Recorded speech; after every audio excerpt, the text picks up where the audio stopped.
You thought 7 hours of sleep was enough? The truth is, waking up at the wrong time, even if you sleep for 7 or 8 hours, can leave you more tired if you were to sleep less. In this episode, we are going to show you the secret of you waking up tired and a simple shift that could probably change your whole day. If you are new here, welcome to the Future Builders podcast by Empowered Liion. I'm Daniel. And I'm Ballerina. We quit a corporate job and build a lifestyle business that gives us control over our time, income, and freedom. Now we are sharing how you can do this as well. Yay! So everybody actually thought sleeping is just as simple as you close your eyes, don't think about anything else, then slowly you lose your consciousness. But it is not this simple. Because sleep actually occurs in cycles, and that cycle is actually 90 minutes. So for me personally, I actually used to count by hours instead of cycle. So let's say I sleep at 12 a.m. I can wake up at 9 a.m. because it's 9 hours. So it's actually not supposed to be like this, because every time I wake up, I confirm feel super tired, very sleepy. I feel like just leave me alone. I need to sleep for a while more. You actually feel tired because your sleep doesn't complete a full cycle. So for a complete cycle of sleep, it actually have 3 different stages: light sleep, then there's REM sleep, and deep sleep. Yup. So for me, if somebody else just wake me up in between of my dream when I was still dreaming, I feel super annoyed and frustrated as well, because who knows, maybe it's a good dream. I dream that I become a millionaire, then somebody suddenly just tap my shoulder, wake me up, then I feel very angry. So a good sleep actually should be the multiple of 90 minutes. That means in this 90 minutes, right? So at first you will fall asleep, and then you will just go through the light sleep first, and also go in deep to the deep sleep. Then only will go through the random eye movement stage, which is REM.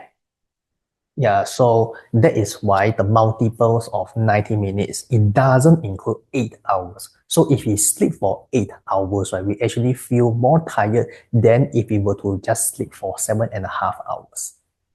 Yes, so instead of setting maybe 8 or 9 hours for your alarm, you can just count the cycles that you want to sleep. So make sure you sleep for complete cycles. For example, 90 minutes, which is 1.5 hour, you can try 1.5 hour or 3 hours if you have no time to sleep. For those who are rushing for their assignments or preparing for tests, make sure you at least sleep for 3 hours so that you can feel quite refreshing. If you are unaware of your sleeping pattern, like you don't know how long before you fall asleep and what exactly is your light sleep or deep sleep, just use a smart watch to just record down your sleep pattern. Because when we have the smartwatch connected to our mobile phone, it actually has an app. So in the app, you can track your record.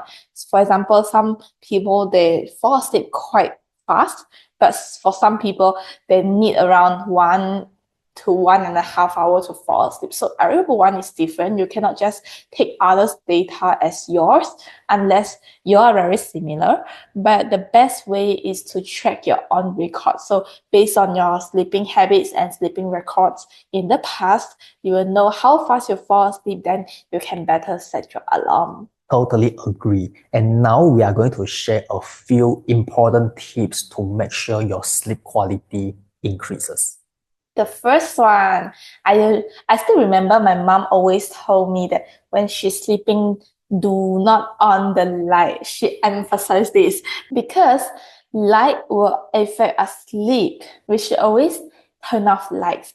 Make sure you do not have any lights around you when you're falling asleep, because when there's any light, it will control the serotonin and make sure the release of the melatonin is lower, so it's harder for you to fall asleep. And for the lights, it is not just about the ceiling lights, but it also includes your phone or computer lights as well. So if around your sleeping hours, right, you need to sleep already, but you still have something to do, maybe your pre-sleep activities like reading or some stretching, yoga, etc. You can just use a warm light, maybe the desk lamp or whatever light you have, to make sure you can see things, but it's not too bright until you cannot release more melatonin during your sleeping hours, because light is a very important thing for us to know that whether it's day or nighttime. Our body clock will know that, so make sure you can off all the lights if possible. If not, just leave one or two for you to see things. Yes, and about light, there's this one most dangerous thing that most people do before they sleep, which is to scroll social media. Either they are scrolling different posts or watching videos. These are dangerous to our brain. Yep, because this kind of content, although we say, okay, I promise this is a one last post or one last video, but end up the one last thing become 10. Do you realize this?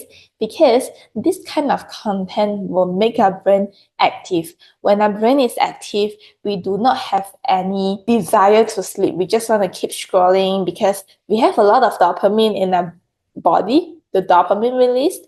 So make sure you try to avoid this kind of content. If you really don't like those paper-based stuff, you prefer electronic device, you can try to read a book. An ebook will be fine.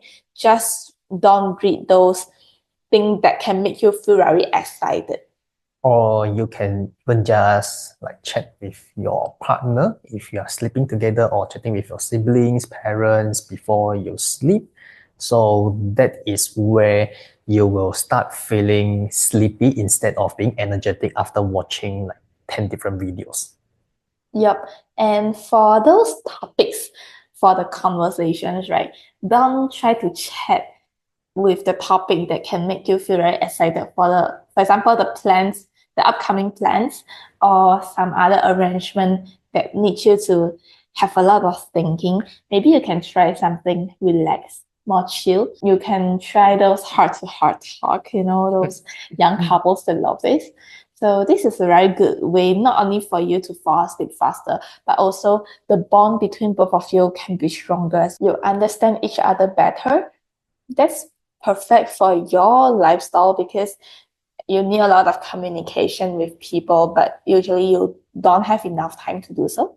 Exactly. And this is what you should be doing before and during your sleep. And now let's talk about what happens after you wake up so you can increase your sleep quality the next night. So just now we mentioned before you fall asleep, you should avoid the lights, especially I'm sure there won't be any sunlight if you're a regular worker, unless you're a night shift worker. But for night shift worker, you should avoid sunlight as well because it will give you more serotonin. And for those regular workers who work from 9 to 5 that sleep at night, you must turn off all the light before you sleep. But then when you wake up, it's the other way around. You should make sure you expose to the sunlight. Yes, sunlight is the best possible light ever, and it can activate our body cells so we can feel less sleepy if we are exposed to the sunlight. Yep. So for some people, they love to wear their sunglasses or put on a cap when they go outdoor with the exposure of the sunlight.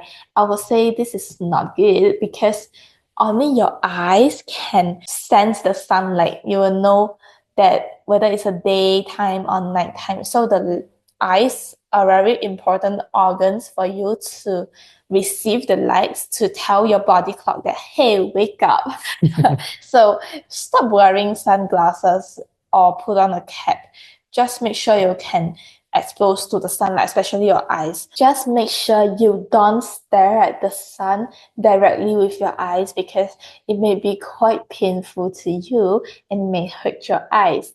And another benefit of exposure to the sunlight, not only just to wake you up, but also the morning sunlight actually contains a lot of vitamin D and it's good for your bone, for your skin as well. Yeah, and we are not asking you to purposely go and be exposed to the sunlight for like 1, 2 hours, but a good like 15, 20 minutes of sunlight exposure is good. And this can be achieved, right, by just commuting to work. Let's say we drive to work, it involves some walking, right? So those walking distance can be counted if you are exposed to the sunlight. Yep. So if you are driving to work, you can try to park further away from your office, maybe a 20 minutes walk. Then you can just park there and then you take a 20 minutes walk to your office. Or if you are those who love to have a slower morning or you're not rushing to work, you can actually have a sip of coffee under the sunlight. So go out to your garden or your balcony to enjoy your coffee and do some morning reading before your work. Or you have pets, you have furry kids at your home, you can just bring them out for a walk. They will love it so much. So this sunlight that you absorb in the morning routine, right, can keep you energized throughout the morning at least.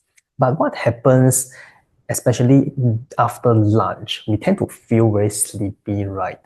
Yep. So if you think that you are very sleepy, there are two main concerns. The first one is the food that you consume during your lunch may be quite heavy. So if you are curious about what kind of food you should consume to keep your productivity throughout the whole day, you can refer to our previous video that talk about food to keep your productivity. But then another thing is actually you wake up quite early, if I'm not wrong, around 7 to 8 a.m. Then after the whole morning work, a lot of brainstorming, your mind might be quite tired right now. So you can consider a nap after your lunch as well. For most people in Asia countries, like taking a nap seems like being a loser, being a weak person. But actually taking a nap, right, can really boost your productivity in the afternoon, provided if you take the nap correctly. Yup. So the nap is usually 25 to 30 minutes maximum to make sure you can sleep at night.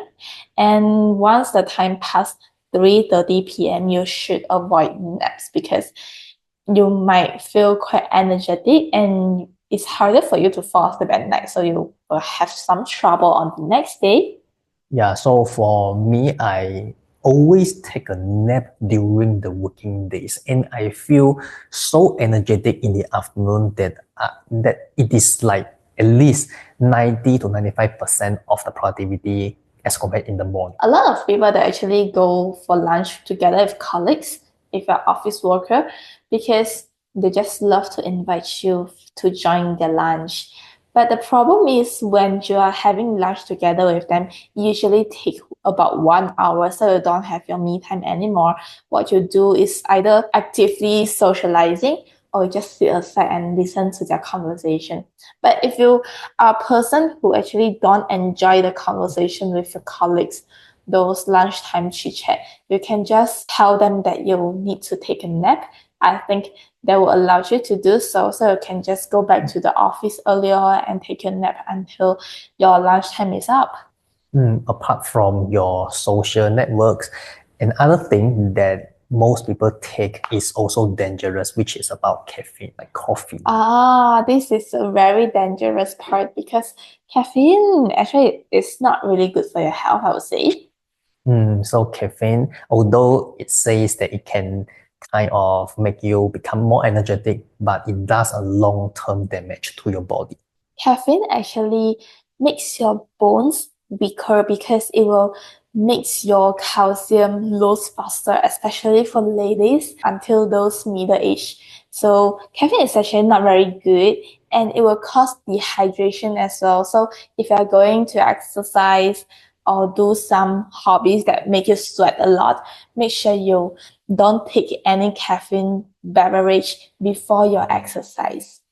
Yeah, I once recall that there is a training that I went for. There's this trainer, right? He actually drank like 3 cups of coffee in that morning alone while he was teaching. Wow, that's not very good. Yeah, it is like too much. But if you want to consume caffeine, I would suggest you consume it before 2 p.m. Because if you still take it after 2 p.m., your entire body clock will get disrupted. So it will cause you more difficult to sleep at night. Yes, and the trainer keeps taking caffeine. Maybe he feel very thirsty. That's why caffeine makes you feel like dehydrated, and then you feel very thirsty all the time. No matter how many cups of coffee you've been taking, you always feel very thirsty. Yes. Now come to the end of the day about the sleep hours. For most adults, including older people, we actually need 7 to 9 hours a night. Don't think that you're old already, you can't sleep anymore, you just need around 5 to 6 hours a day. It's very dangerous for you because your body actually needs some time to reset everything. Yeah, so I actually heard this saying, if you don't sleep, like if you're thinking that you want less sleep so that you can enjoy more in your life, you can do more things in your life, these kind of people would die faster. Yes, and especially if your body cannot take it anymore, we just shut down anytime without any warning or any sign and symptoms. So be careful of that. You need to make sure you have enough sleep before you can enjoy the world. And for school age children and teenagers, need about 9.5 hours. For infants as well, infants sleep will be longer, around 16 to 18 hours a day. Wow, that is a lot. No wonder they just like sleep and wake up, then cry for milk, and after they drink the milk and then they sleep again. Sleeping baby is better than crying baby. But when your babies are sleeping, just make sure to observe them from time to time, especially their postures, whether they're falling down from their bed or not. Just be mindful of that. And don't sleep immediately after your food because it might cause some indigestion, all right? So the next time you set an alarm, think in cycles, not hours. So you'll be surprised by how much clearer your mind has become. So just by a very little change, which is to sleep and wake up at the right moment. And if you are fixing your sleep, that is just the beginning. There is a whole rhythm of energy and focus that most people never apply. Remember to subscribe to our channel if you would like to learn more about how to maximize your very own potential. Stay tuned. Bye.